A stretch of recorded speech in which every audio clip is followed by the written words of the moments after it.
Bonjour à tous et bienvenue sur Radetzky Capital. Je suis heureux de vous retrouver pour une nouvelle analyse sur les indices. On va s'intéresser au CAC 40, un petit peu au DAX, un petit peu au marché américain. Je dis un petit peu parce qu'on va s'intéresser uniquement au SPI 500 et parce que j'aimerais voir un petit peu ce qu'il y a dans le CAC 40 en ce moment en termes d'opportunités ou j'allais dire de menaces, mais ce n'est pas un SWOT qu'on va faire. Allez, trêve de plaisanterie, on va s'intéresser au CAC 40. Alors, comme vous pouvez le voir à l'écran, j'ai identifié une tendance plutôt baissière actuellement. Donc, regardez, je vous explique tout. 1, 2, 3, 4, des hauts, des bas, des hauts, des bas. Eh bien, pour l'instant, bon, là, je ne le compte pas parce qu'il n'est pas plus significatif que celui-là. Bon, ça, c'est la base. Mais en tout cas, je suis plutôt patient. Mon scénario il est plutôt patient parce que on est plutôt baissier depuis 5 jours environ, depuis le mercredi dernier, mercredi 5 mars. Je vais dégrossir un peu le graphique et on va regarder où est-ce qu'on est. Parce qu'avoir la tête parfois trop dans le guidon, ça nous permet de voir d'autres choses et parfois des retournements de situation. Alors, là on peut voir, voilà, là on le voit bien que eh bien, les baisses sont violentes, rapides, sèches. Alors, je m'explique, eh bien, on peut le voir, hein, ce sont des grosses bougies rouges, c'est violent et ça n'y va pas de ma main. Et pareil pour les hausses où, là encore une fois, regardez, un gap, un gap, un gap, un gap, pardon, pas là, mais encore un gap. Voilà, bah écoutez, il fallait bien que je me fasse piéger, mais c'est surtout le truc, c'est que la hausse est violente, mais la hausse, elle résonne au son des nouvelles des actualités en termes de politique monétaire, de politique, de géopolitique. Et donc, ça fait qu'en ce moment, on est en train de travailler dans un climat de tension. Bon, ça a toujours été le cas, mais là, toujours un peu plus. Surtout avec ce que Donald Trump, Zelensky et Vladimir Poutine sont en train de faire. Leur petite bataille juridique, pas juridique, mais leur bataille diplomatique plutôt. Hein, en ce moment, c'est ça. Et nous, on essaie de compenser certaines choses, de revoir le budget en France, de réarmer, de placer plus de budget dans le réarmement de la France. Et c'est ça qu'on va voir aujourd'hui. On va traiter deux sujets. On va traiter le premier sujet, on va parler de réarmement donc du budget français. Et on va regarder quelques entreprises donc qui font de l'armement. Donc je pense essentiellement à Dassault, Dassault Systèmes ou Dassault Aviation. Et donc on va regarder les deux et on va comparer aussi, on va pas comparer, on va comparer deux entreprises dans un tout autre secteur et c'est ces entreprises-là qui sont en ce moment en train de plomber le CAC 40. Je pense à Louis Vuitton et Hermès. Alors, on va s'intéresser à Dassault Aviation d'abord, ou alors Dassault Systèmes plutôt. Non, j'ai dit Dassault Aviation. Alors, Dassault Aviation.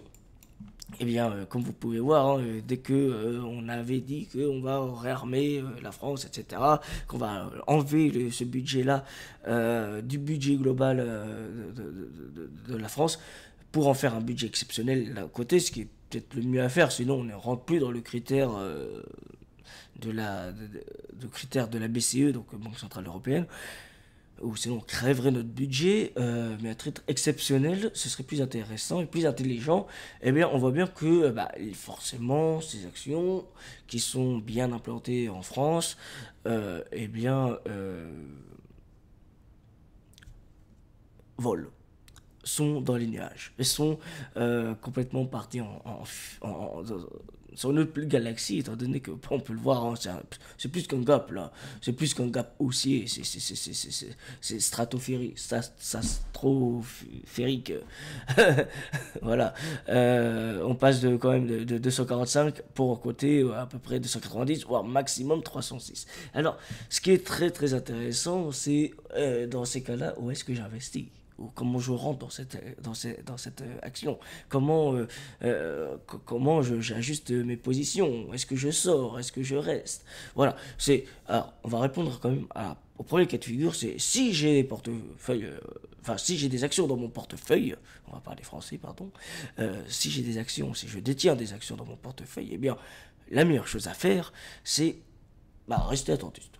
Conservez-les, ou si vous voulez plutôt alléger le portefeuille, la position, peut-être vendez 20 voire 30% de de vos bénéfices, de votre investissement, et mettez-les plutôt dans d'autres actions ou alors en liquidité disponible. Voilà, bon, ça c'est un petit peu votre propre ressenti. Cependant, sauf si vous êtes un profil d'investisseur qui est quand même intéressant, et on va voir là pourquoi.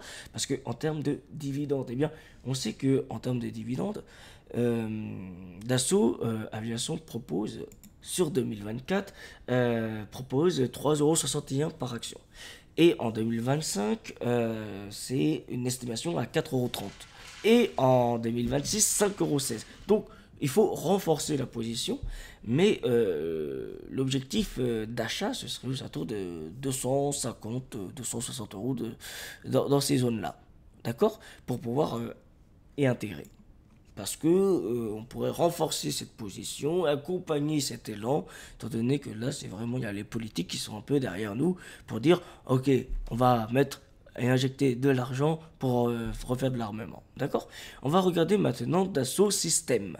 Dassault Systèmes, bien évidemment, qui est à peu près, qui n'a pas du tout la même configuration qu'on vient de voir de Dassault Aviation, mais qui est tout aussi intéressante.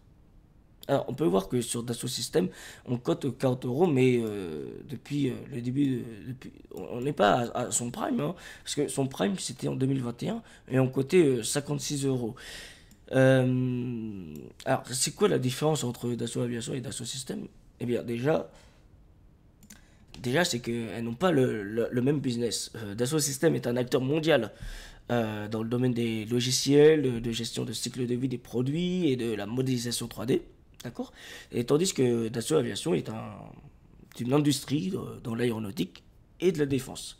Donc déjà, elles ne sont pas dans la même cour. Alors, si vous voulez vraiment investir dans tout ce qui est justement dans l'aéronautique, dans la défense, c'est plutôt Dassault Aviation qui est plutôt intéressante. Voilà, je ferme le volet pour cette petite pour cette analyse sur l'armement, le secteur de l'armement français. On va regarder maintenant Louis Vuitton.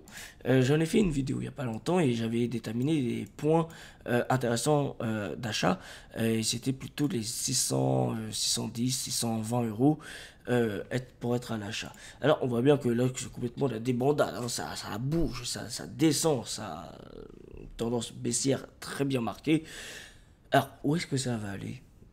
Eh bien, peut-être, pourquoi pas, chercher les 610, 620 et peut-être, dans un pire scénario, les 560. Ça a fait quand même une grosse dégringolade depuis son prime qui était 894. Même 898. Si ce n'est même 200. Bon, je vais arrêter mes petites blagounettes. Et en fait, si vous voulez, le truc, c'est quoi? C'est que on regarde le RSI là. Ouais, je vais l'afficher un petit peu plus grand. Le RSI, il est incroyable. On n'a même pas eu le temps de stagner un petit peu dans la zone des 50, un tout petit peu stagné, pour aller complètement casser et chercher la zone des 30. Donc une zone potentiellement où il y a beaucoup d'acheteurs en attente. Et c'est ce qu'on est en train de faire. Nous aussi, on est acheteurs en attente, je vous rappelle. Aux alentours des 610, 600, 620. Mais pour cela, il faudrait qu'on pète le RSI, qu'on passe en dessous des 30, qu'on aille chercher idéalement les 27, les 28.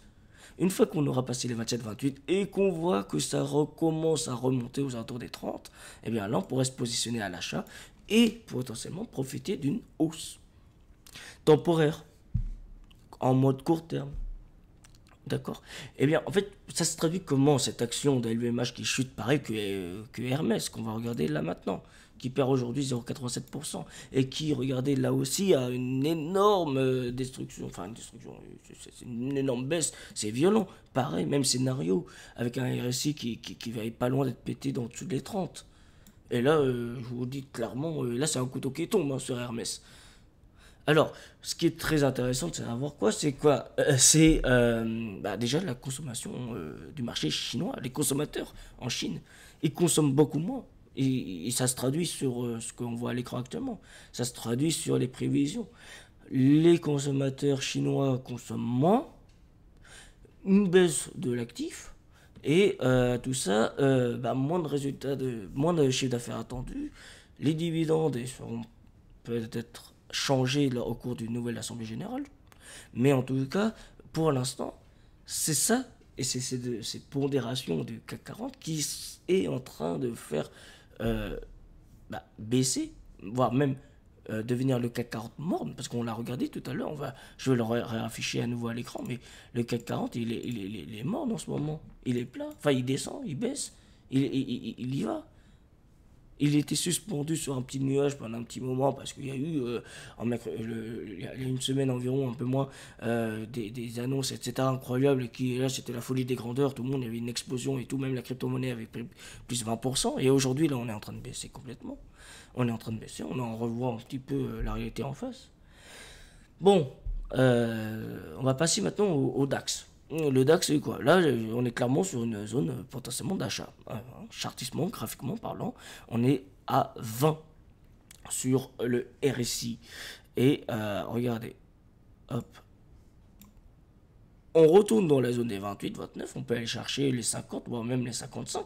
Ça nous donnerait, alors je vais remettre pour qu'on puisse mieux voir, ça nous donnerait un objectif à 23 000, à 23 100, grand max. Ah là, c'est largement possible à faire ces points. Largement possible. Là, c'est ce qui est en train de. C'est un scénario qui se dessine. Pour aujourd'hui, en tout cas. Je m'empresserai de poster les vidéos, mais en tout cas, c'est ce qu'il faut faire. En tout cas, on voit bien que là, on est retourné sur une espèce de zone pivot. Alors, en gros, ça veut dire que si on la déglingue vraiment, on va chercher la zone support en bas. Et notre zone de résistance, voilà, c'est 23 100. C'est à peu près 23 200, pardon. Et notre objectif, c'est 23 100. Ça, c'est un petit peu ça. C'est à peu près ce qui se passe pour l'instant sur le DAX. En tout cas, c'est intéressant. On est plutôt dans une belle tendance haussière depuis le début. Et là, ça se casse un petit peu, ça se calme. Parce que c'est normal, on ne peut pas tout le temps être en tendance. Il faut que ça souffle. Il faut que ça respire. Il faut qu'on puisse, nous acheteurs, rentrer en position aussi. Donc voilà, on va passer maintenant sur le SPY 500. Bah là, tout le contraire. Ça dégringole. Alors, depuis le 18 février, on est en tendance baissière. Voilà, sur le SPY 500. C'est pas beau, c'est pas à l'inverse du DAX. C'est une tendance baissière qui se profile. Une belle tendance baissière. Et là, on voit bien que les acheteurs n'arrivent pas à tenir. Hein. On repasserait vraiment officiellement en achat si le RSI est au-dessus des 50. Pour l'instant, on est bien et largement en dessous. On est à 32. Alors, pour ceux qui souhaitent, on va dire, shorter, profiter de cette tendance baissière, on va chercher les 48, là, les 43, 48, 45 du RSI. On se positionne pardon, en short. Et après, on va chercher à nouveau les 30. C'est comme ça qu'on travaille le RSI. D'accord? Alors là, on regarde, pareil, on est sur une zone. Je vais la mettre. Ne vous inquiétez pas, je vais la mettre. Voilà. Voilà. C'est cette zone-là que je parle. Là, c'était une belle zone. Alors, c'est pas une belle zone de résistance parce qu'on est allé pas souvent que ça la chercher, mais en tout cas, c'était plutôt une zone. Ouais, support, voilà, on va dire, plutôt. Et je dirais plutôt une zone pivot, en fait. Parce que, en gros, ça veut dire que si on traverse là, on va chercher en bas. Hein. C'est comme si vous avez enlevé le siphon du lavabo. Ça dégringole. C'est parti. Et là, regardez, ça a déjà pris depuis ce matin à 1%, moins 1%. À côté de comparaison, regardez la crypto-monnaie rapidement, elle se porte bien, la crypto-monnaie. Le Bitcoin, ok, a perdu énormément de pourcentage. Mais, juste à titre informatif, mais tout à l'heure, il y a quelques jours, pardon, j'avais proposé de shorter aux alentours des 92 000, 92 500. Et pour aller chercher encore un peu plus bas, 80 000, bah, c'est ce qu'on est en train de faire. Voilà, c'est un beau scénario qui s'est validé. Alors certes, je sais qu'on va chercher les 75 000, 70 000, mais patience, patience. Voilà. Voilà, ce sera tout. Si vous avez aimé cette vidéo, cette analyse, n'hésitez pas à l'abonner, N'hésitez pas à liker, pardon, à vous abonner. Je vais y arriver. Et moi, c'était toujours c'est un plaisir de faire cette analyse. Bien sûr, évidemment, je me réserve le droit à l'erreur car je ne suis pas un professionnel de la finance. Je vous souhaite une très bonne journée. Faites attention, préservez votre capital. Bonne séance et à très vite pour une nouvelle analyse sur les indices, les actifs financiers en général. C'était Radetzky Capital.